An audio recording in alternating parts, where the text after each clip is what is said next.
బాలీవుడ్ సినిమాలు చూసేవారికి అక్కడి స్టార్ హీరో అక్షయ్ కుమార్ గురించి పెద్దగా పరిచయం చేయాల్సిన పని లేదు.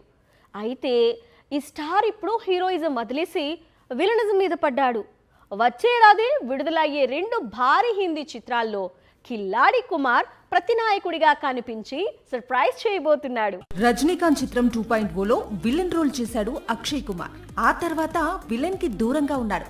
2.0లో కూడా రజనీకాంత్ చిత్రం కావటం, శంకర్ తెరకెక్కిస్తున్న క్రేజీ సీక్వెల్ అవ్వటం, దక్షిణాది ప్రేక్షకులకు దగ్గరయ్యేందుకు ఈ సినిమా సీక్వెల్ లో నటించాడు Akshay Kumar. Bollywood super stars list తీస్తే అందులో ఇప్పటికీ యాక్టివ్ గా కనిపిస్తోంది అక్షయ్ కుమార్ నే. కానీ ఎందుకో అక్షయ్ ఇప్పుడు విలనీకి ఇంట్రెస్ట్ పెంచుకుంటున్నాడు.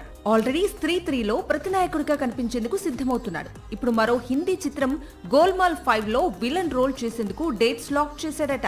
బాలీవుడ్ కు సంబంధించినంత వరకు గోల్మాల్ సిరీస్ కు చాలా మంది ఫ్యాన్స్ ఉన్నారు. అందుకే ఈసారి సీక్వెల్ లోకి హీరోగా అజయ్ దేవ్గన్ నటిస్తుంటే విలన్ గా అక్షయ్ కుమార్ కనిపించబోతున్నారు. గతంలో అక్షయ్ కుమార్ నటించిన సూర్యవంశీ మూవీలో గెస్ట్ రోల్ చేశాడు అజయ్ దేవ్గన్. ఈ 2 చిత్రాలకు రోహిత్ శెట్టి దర్శకత్వం వహించాడు. సాక్షి టీవీ ప్రసారాలను నిలిపివేయడం చట్టరీత్యా నేరం.